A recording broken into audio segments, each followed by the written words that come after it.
ओम शांति।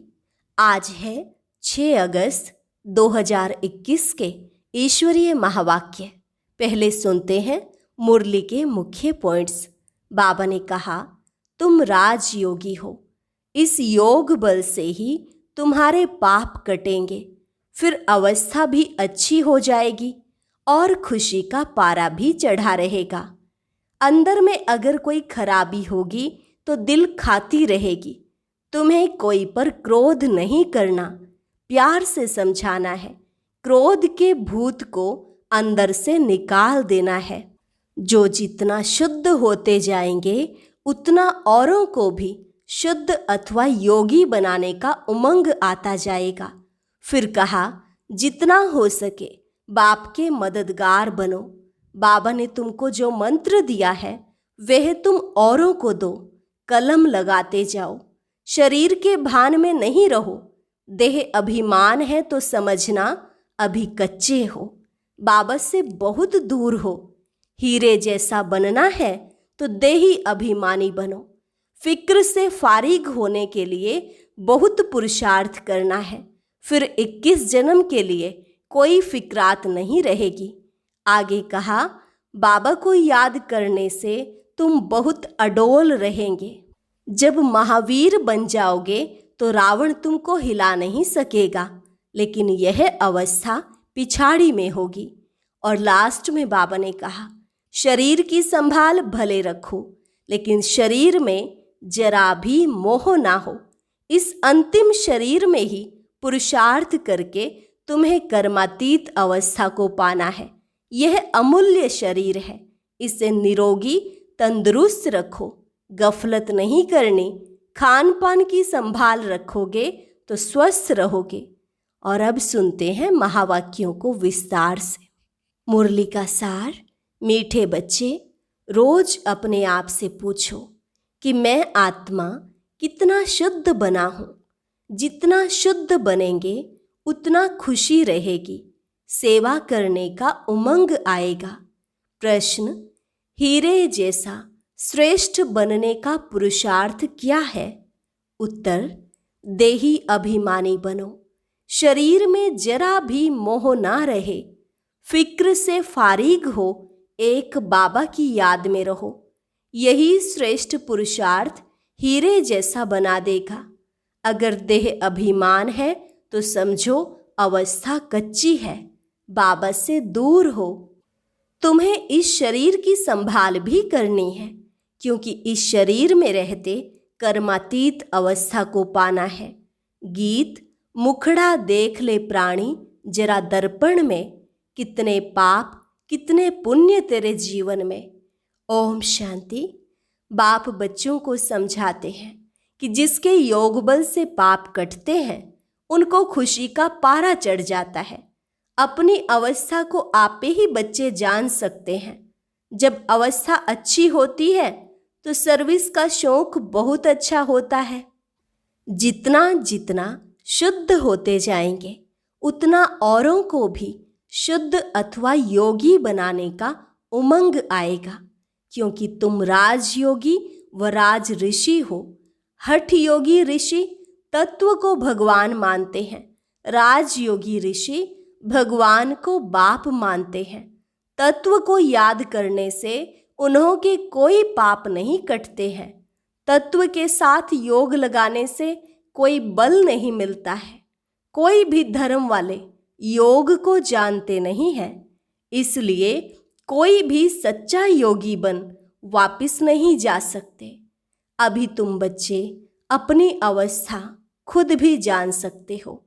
आत्मा जितना बाप को याद करेगी उतनी खुशी होगी। अपनी जांच रखनी है। बच्चे भी एक दो की अवस्था को, अपनी अवस्था को जान सकते हैं। देखना है हमारा कोई शरीर में भान तो नहीं है। देह अभिमान है तो समझो हम बहुत कच्चे हैं, बाबा से बहुत दूर हैं। बाप फरमान करते हैं, बच्चे तुम्हें अब हीरे जैसा बनना है। बाप देही अभिमानी बनाते हैं। बाप को देह अभिमान होता नहीं। देह अभिमान होता है बच्चों को। बाप की याद से तुम देही अभिमानी बनेंगे। अपनी जांच करते रहो, हम कितना समय याद करते हैं। जितना याद करेंगे उतना खुशी का पारा चढ़ेगा और अपने को लायक बनाएंगे। ऐसे भी मत समझना कि कोई बच्चे कर्मातीत अवस्था को पहुंच गए हैं। नहीं, रेस चल रही है। रेस जब पूरी होगी तब फाइनल रिजल्ट होगी, फिर विनाश भी शुरू हो जाएगा। जब तक यह रिहर्सल होती रहेगी तब तक कर्मातीत अवस्था आ जाए। हम किसी की बुराई नहीं कर सकते, अंत में ही सबका पता पड़ेगा। अभी तो थोड़ा टाइम पड़ा है। यह दादा भी कहते हैं, मीठे बच्चे अभी थोड़ा समय पड़ा है। इस समय एक भी कर्मातीत अवस्था को पा न सके। बीमारी आदि होती है, इसको कर्म भोग कहा जाता है। भोगना का और किसको पता नहीं पड़ता है, वह अंदर की पीड़ा होती है। अभी एक रस अवस्था किसी की बनी नहीं है। जितनी कोशिश करते हैं उतना विकल्प तूफान बहुत आते हैं। तो बच्चों को कितनी खुशी रहनी चाहिए।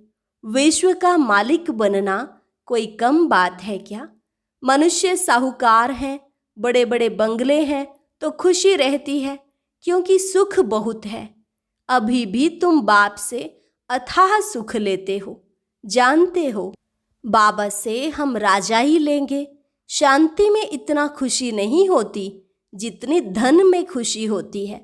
सन्यासी घर बार छोड़ जाए जंगल में रहते थे, कभी पैसा हाथ में नहीं रखते थे, सिर्फ रोटी लेते थे। अभी तो कितने धनवान हो गए हैं, सबको पैसे की चिंता बहुत है। वास्तव में राजा को प्रजा का ओना रहता है, इसलिए लड़ाई का सामान रखते हैं। सतयुग में तो लड़ाई आदि की बात होती नहीं। अभी तुम बच्चों को खुशी होती है, हम अपनी राजाई में जाते हैं, वहाँ डर की कोई बात नहीं होती, टैक्स आदि की बात नहीं। यह शरीर की फिक्रात यहाँ रहती है। गाया जाता है, फिक्र से फारिग किंदा स्वामी सतगुरु। तुम जानते हो, फिक्र से फारिग होने के लिए अभी हम इतना पुरुषार्थ करते हैं, फिर 21 जन्म लिए कोई फिक्रात नहीं रहेगी। बाबा को याद करने से तुम बहुत अडोल रहेंगे। रामायण की कथा भी तुम्हारे पर है, तुम ही महावीर बनते हो। आत्मा कहती है, हमको रावण हिला नहीं सकता। वह अवस्था पिछाड़ी को आएगी, अभी तो कोई भी हिल जाएंगे। फिक्रात रहेगी, जब विश्व में लड़ाई लगेगी तब समझेंगे अब टाइम आ गया है। जितना बाप को याद करने का पुरुषार्थ करेंगे उतना फायदा होगा। पुरुषार्थ करने का अभी ही समय है, फिर तो विनाश की धूमधाम होगी। अभी तो शरीर में भी मोह रहता है ना। बाबा खुद कहते हैं, शरीर की संभाल रखो, अंतिम शरीर है, इसमें ही पुरुषार्थ कर कर्मातीत अवस्था को पाना है। जीते रहेंगे, बाप को याद करते रहेंगे। बाप समझाते हैं, बच्चे जीते रहो। जितना जिएंगे उतना बाप को याद कर उच्च वर्षा लेंगे। अभी तुम्हारी कमाई होती रहती है। शरीर को निरोगी तंदुरुस्त रखो, गफलत नहीं करनी है। खान पान की संभाल रखेंगे तो कुछ नहीं होगा। एक रस चलन से शरीर भी तंदुरुस्त रहेगा। यह अमूल्य तन है, इसमें पुरुषार्थ कर देवी देवता बनते हो तो बलिहारी इस समय की है। खुशी रहनी चाहिए। जितना बाप और वर्षे को याद करेंगे उतना नारायणी नशा चढ़ा रहेगा। बाप की याद से ही तुम ऊंच ते ऊंच पद पाएंगे। देखना है हम कितना खुशी में, कितना फखुर में रहते हैं। गरीबों को तो और ही खुशी रहनी चाहिए। साहूकारों को तो धन का फिक्र रहता है। तुम्हारे में कुमारियों को तो कोई फिक्र नहीं है। हाँ, कोई के मित्र संबंधी गरीब हैं तो संभाल रखनी पड़ती है, जगाते भी रहना है। अगर नहीं जगते हैं तो फिर कहाँ तक मदद करते रहेंगे। बाबा कहते हैं ना, तुम सर्विसेबल खुद बनो व स्त्री को रूहानी सर्विस में दो। तुम हो बाबा के मददगार। मदद तो सबको चाहिए ना। अकेला बाप भी क्या करेगा, कितनों को मंत्र दे। हम तुमको देते हैं, तुमको फिर औरों को देना है, कलम लगाना है। बच्चों को कहते रहते हैं, जितना हो सके मददगार बनो, मंत्र देते जाओ। तुम्हारे शास्त्रों में भी है कि सबको पैगाम दिया था कि बाप आए हैं, वर्षा लेना है तो बाप को याद करो, देहधारियों को याद नहीं करो। अपने को आत्मा समझ बाप को याद करते रहेंगे तो तुम्हारे विकर्म विनाश होंगे और वर्षा मिल जाएगा। गीता तो बहुत सुनते सुनाते हैं, उसमें प्रसिद्ध अक्षर है मन मना भव। बाप को याद करो तो मुक्ति को पाएंगे। सन्यासी भी यह पसंद करेंगे। मध्याजी भव अर्थात जीवन मुक्ति। बच्चे बाप के बनते हैं तो बाप कहते हैं, बच्चे तुम्हारी आत्मा पतित है, पतित चल नहीं सकेंगे। यह समझने की बातें हैं। तुम भारतवासी सतो प्रधान थे, तमो प्रधान बने, अब फिर सतो प्रधान बनना है। तो बाप कहते हैं, पुरुषार्थ करो तो उच्च पद मिलेगा। भक्ति तो जन्म जन्मांतर करते आए हो। तुम जानते हो पहले पहले अव्यभिचारी भक्ति शुरू हुई, अभी कितने व्यभिचारी भक्ति है। शरीरों की भी पूजा होती है, वह है भूत पूजा। देवताएं फिर भी पवित्र हैं, परंतु इस समय तो सब तमो प्रधान है, तो पूजा भी तमो प्रधान होती जाती है। अभी बाप को याद करना है, भक्ति का अक्षर कोई नहीं बोलना है। हाय राम, यह भी भक्ति का अक्षर है। ऐसे कोई पुकार नहीं करनी है, इसमें कुछ भी उच्चारण करने की बात नहीं। ओम शांति भी घड़ी घड़ी नहीं कहना है। शांति माना अहम आत्मा शांत स्वरूप है, सो तो है ही, इसमें बोलने की बात नहीं रहती। दूसरे कोई मनुष्य को कहेंगे ओम शांति, वह तो अर्थ जरा भी नहीं समझेंगे। वो लोग तो ओम की बड़ी बड़ी महिमा करते हैं, तुम तो अर्थ समझते हो, फिर ओम शांति कहना भी फालतू है।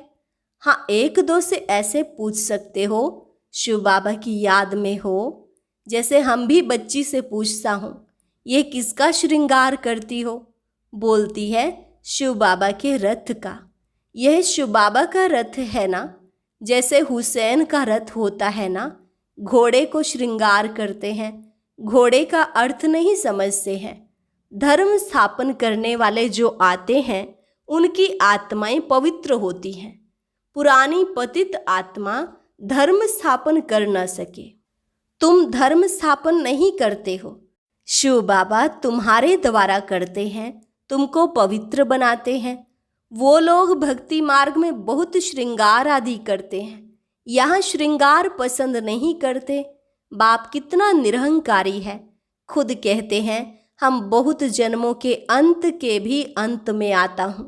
पहले सतयुग में होगा श्री नारायण, श्री लक्ष्मी से पहले श्री नारायण आएगा।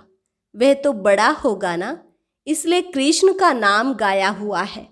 नारायण से भी कृष्ण की महिमा जास्ती करते हैं। कृष्ण की ही जन्माष्टमी मनाते हैं, नारायण का बर्थडे नहीं मनाते। यह कोई नहीं जानते कि कृष्ण सो नारायण।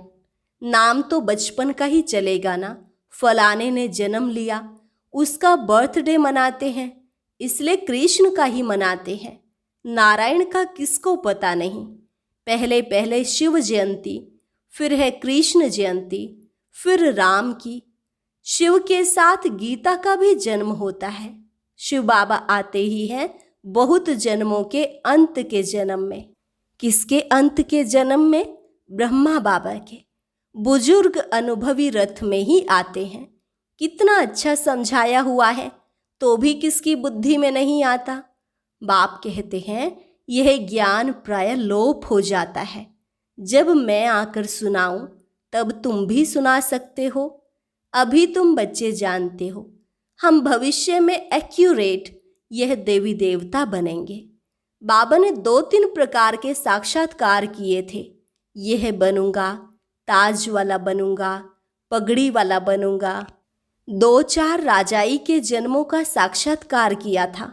अभी तुम समझ सकते हो, इन बातों को दुनिया में और कोई समझ नहीं सकते। हाँ, इतना समझते हैं, अच्छा कर्म करेंगे तो अच्छा जन्म मिलेगा। अभी तुम पुरुषार्थ ही भविष्य के लिए कर रहे हो, नर से नारायण बनने का। तुम जानते हो हम यह पद पाएंगे, यह खुशी जास्ती उनको रहेगी जो कर्मातीत अवस्था को पाने का पुरुषार्थ करते रहते होंगे। कहते हैं बाबा हम तो मम्मा बाबा को फॉलो करेंगे, तब तो तख्त पर बैठ सकेंगे। यह भी समझ चाहिए कितनी हम सर्विस करते हैं और कितना खुशी में रहते हैं। खुद खुशी में रहेंगे तो दूसरों को भी खुशी में लाएंगे। अंदर कोई खराबी होगी तो दिल खाती रहेगी। कोई आकर कहते हैं बाबा हमारे में क्रोध है, यह भूत है हमारे में। फिक्र की बात हुई ना, भूत को रहने नहीं देना चाहिए। क्रोध क्यों करे, प्यार से समझाना होता है। बाबा कोई पर क्रोध थोड़े ही करेंगे। शिव बाबा की महिमा है ना, बहुत फालतू झूठी महिमा भी करते हैं। मैं करता क्या हूँ? मुझे कहते हैं आकर पतित से पावन बनाओ। जैसे डॉक्टर को कहते हैं हमारी बीमारी दूर करो, वह दवाई दे इंजेक्शन लगाते हैं, सो तो उनका काम ही है, बड़ी बात थोड़े ही है। पढ़ते ही हैं सर्विस के लिए, जास्ती पढ़ते हैं तो जास्ती कमाई करते हैं। बाप को तो कोई कमाई नहीं करनी है, उनको तो कमाई कराना है। बाबा कहते मुझे तुम अविनाशी सर्जन भी कहते हो, यह जास्ती महिमा कर दी है। पतित पावन को कोई सर्जन नहीं कहा जाता, यह सिर्फ महिमा है।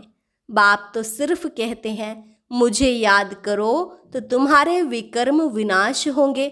बस मेरा पार्ट ही है तुमको यह समझाने का कि माँ में कम याद करो। जितना याद करेंगे उतना उच्च पद पाएंगे। यह है ही राजयोग का ज्ञान। गीता जिन्होंने पढ़ी है उनको समझाना सहज होता है। तुम पूज्य राजाओं के राजा बनते हो, फिर पुजारी बनेंगे। तुमको मेहनत करनी है। तुम विश्व को पवित्र बनाते हो, कितना भारी मर्तबा है। तुम सब उंगली देते हो कलयुगी पहाड़ को पलटाने, बाकी पहाड़ आदि कुछ भी है नहीं। अब तुम जानते हो नई दुनिया आनी है, इसलिए राजयोग जरूर सीखना है। बाप ही आकर सिखलाते हैं। सतो प्रधान बनना है। जो कल्प पहले बने होंगे उनको समझाने से जचेगा। बात तो ठीक कहते हैं, बरोबर बाप ने कहा था मन मना भव। अक्षर संस्कृत है, बाप तो हिंदी में कहते हैं मुझे याद करो। अभी तुम समझते हो हम कितने उच्च धर्म उच्च कर्म वाले थे। तब तो गायन है 16 कला संपूर्ण। अब फिर ऐसा बनना है, अपने को देखना है कहाँ तक हम सतो प्रधान बने हैं, पावन बने हैं, कहाँ तक नरकवासियों को स्वर्गवासी बनाने की सेवा करते हैं। अच्छा, मीठे मीठे सिकिल अधे बच्चों प्रति मात पिता बाप दादा का याद प्यार और गुड मॉर्निंग। रूहानी बाप की रूहानी बच्चों को नमस्ते। रूहानी बच्चों की रूहानी बाप दादा को नमस्ते नमस्ते, गुड मॉर्निंग। धारणा के लिए मुख्य सार। पहली पॉइंट, बाप समान निरहंकारी बनना है। इस शरीर की संभाल करते हुए शिव बाबा को याद करना है। रूहानी सर्विस में बाप का मददगार बनना है। दूसरी पॉइंट, अंदर में कोई भी भूत को रहने नहीं देना है।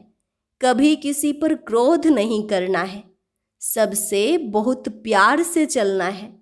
मात पिता को फॉलो कर तख्त नशीन बनना है। वरदान सहन शक्ति के विशेषता द्वारा दूसरे के संस्कारों को परिवर्तन करने वाले दृढ़ संकल्पधारी भव। सहन शक्ति की विशेषता द्वारा दूसरे के संस्कारों को परिवर्तन करने वाले दृढ़ संकल्पधारी भव। जैसे ब्रह्मा बाप ने ज्ञानी और अज्ञानी आत्माओं द्वारा इंसल्ट सहन कर उसे परिवर्तन किया, तो फॉलो फादर करो। इसके लिए अपने संकल्पों में सिर्फ दृढ़ता को धारण करो। यह नहीं सोचो कि कहाँ तक होगा। सिर्फ थोड़ा पहले लगता है कि कैसे होगा, कहाँ तक सहन करेंगे, लेकिन अगर आपके लिए कोई कुछ बोलता भी है तो आप चुप रहो, सहन कर लो, तो वह भी बदल जाएगा। सिर्फ दिल शिकस्त नहीं बनो। स्लोगन संगम पर सहन कर लेना, झुक जाना, यही सबसे बड़ी महानता है।